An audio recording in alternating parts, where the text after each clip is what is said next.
Hey everybody, how you doing? IntoWeapons back again with you. Going to do a cool product review video with you today on some parts for the Smith and Wesson SW22 Victory. And we got a couple more parts from Tandemkross. They were nice enough to send us over a couple of new parts they have in the market for the pistol here, and we were excited to test it out. What we're going to be looking at today is the Victory trigger for the SW22, as well as the VictoryPro extended base pads for the SW22 magazines. And just to kind of give you a quick overview, I guess we'll start with the trigger. Here's our original trigger, just to kind of give you guys an idea of kind of the slope and the design of that trigger that's in the pistol there for the SW22 out of box.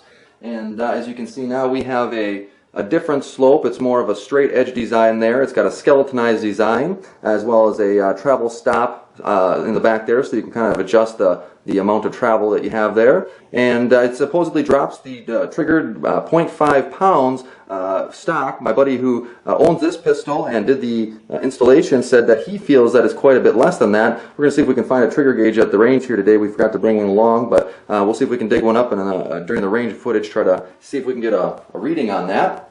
And the other thing that we have here is the base plates for the SW22, and the original ones here you can see they're just kind of a straight design, pretty standard, just a flat little base on there, comparatively to the Tandemkross ones here, the VictoryPros. And you can see it's quite a bit larger. It's actually a two-piece design, and the actual instructions for this didn't, or I should say, it wasn't provided instructions with this, but it was very easy to figure out. He had said essentially one piece goes over the top, the other piece goes over the bottom. You screw the two in after you kind of remove the spring here, kind of push it up and remove this pin. So it's very easy to figure out on your own, not too difficult. But as you can see, it gives it quite a bit larger retaining area on the bottom there to be able to pull. It has a couple little knobs here on each side, which directly line up with the trigger well, or the mag well here on this one. So if you look here, you can see that these little spines here kind of drop into those little grooves, and you have a really nice area to kind of put your fingers and pull that magazine out, giving you a lot better ability to do a speed reload or just even any type of reload, comparatively to that flat base where you kind of got to get your fingers in there. And even for me with little fingers, it's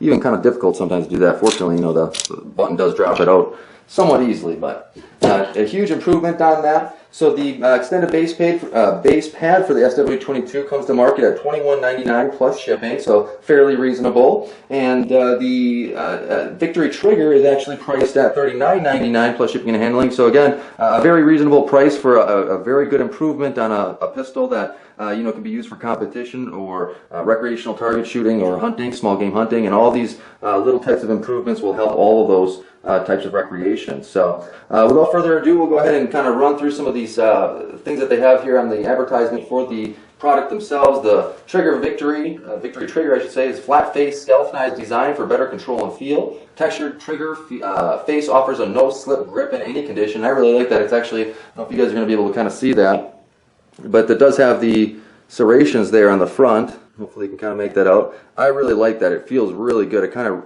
once you get your finger on there, it almost kind of grips your finger. So it's got a really nice feel on that. They did a good job on that. It's 100% adjustable for pre-travel and post-travel. And you can drop the trigger pull weight up to a half pound, like I mentioned. The installation of the trigger took my buddy about 40 minutes. He said the installation video that they provided was pretty good. There was just a couple little spots where you can kind of tell it was a little bit of a struggle, but he was able to get past those points without much problem. And again, total installation time of about 40 minutes. So not really a drop-in type of replacement, but most pistol triggers are not going to be. So make sure that you're comfortable with that. Watch that video a couple times. Maybe that'll help you out.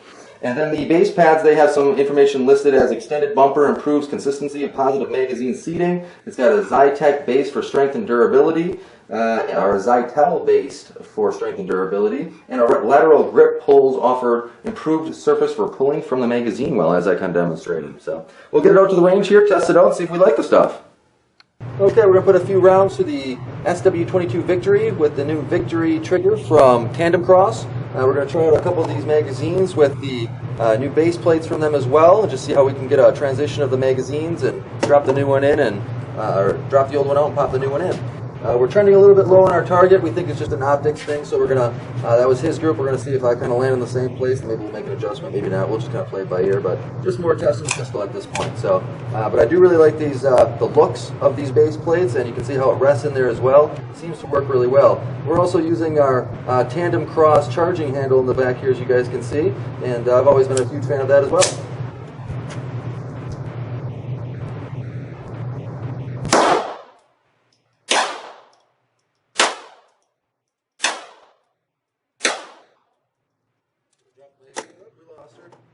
And we got the second one there. We'll stick that in. Charge it out.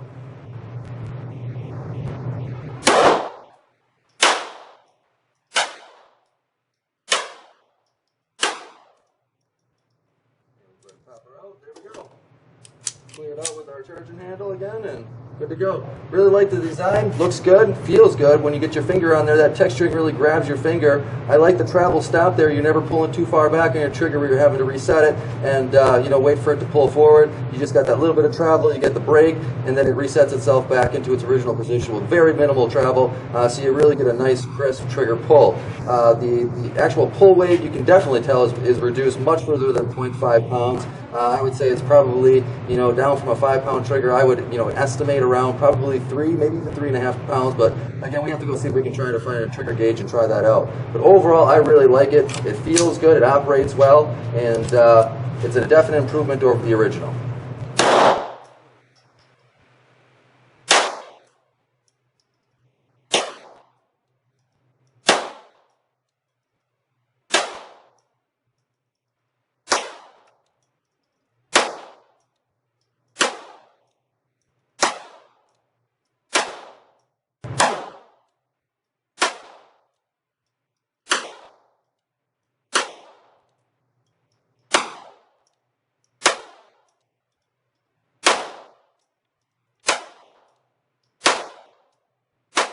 Alright guys, we were able to find a trigger gauge here. We'll be able to tell you kind of what the pounds are pulling on this. We'll do 2 and kind of see if we can give you an average.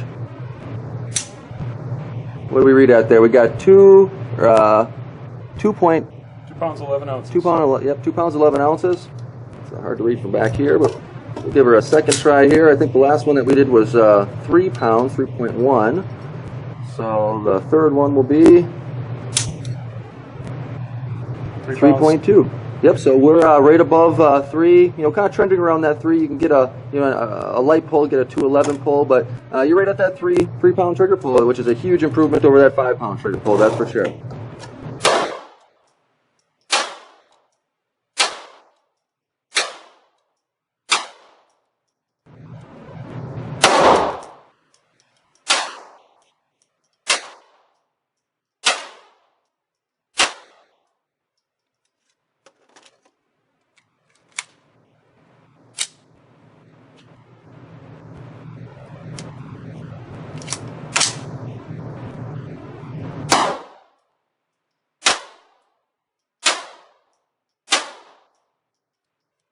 I'm going to adjust that. I think I have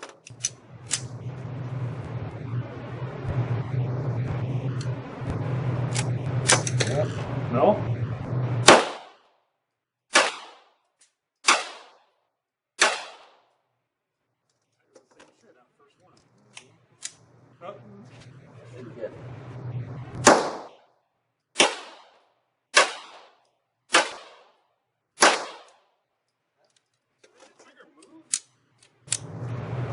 Okay, so what we were finding, and this was part of the instructional video he had mentioned, is that when the gun warmed up, because of the stopper here, we were finding that it was not allowing the sear to trip, and what we were getting is a failure to fire. So what we had to do is adjust, actually increase that over travel in the back there, so that trigger was able to travel a little bit further back using this Allen wrench for an adjustment, which would allow that sear to trip, and then we can go ahead and get a fire out of that. So we adjusted that a little bit, and we're going to go to run some more rounds through it and see how she runs.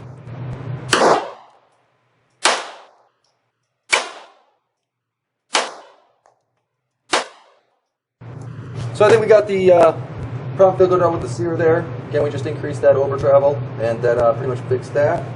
So now we're going to run 10 mini mag. We're at 1260 feet per second.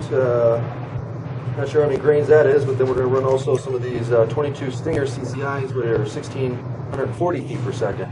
It's a little bit heavier.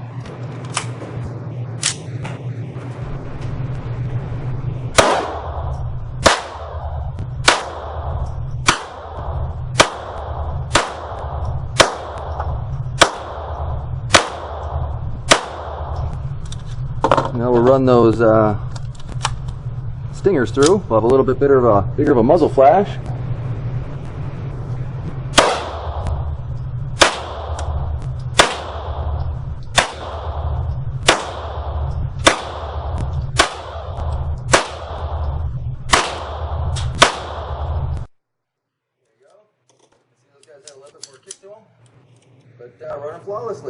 and that trigger feels real good.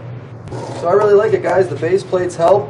Even though the magazine pops itself out pretty much, it does give you a better ability to grab onto it and have somewhere to grab as it's coming out. You don't lose it as easily. And that trigger overall is just an awesome trigger. As I mentioned, the ergonomics, the feel, the look, the price, everything is great on it. You know, if you're any type of recreational shooter, plinker, hunter, you know, that's an improvement that, you know, will increase your shooting right out of the box just from having a nice, crisp, clean trigger pull.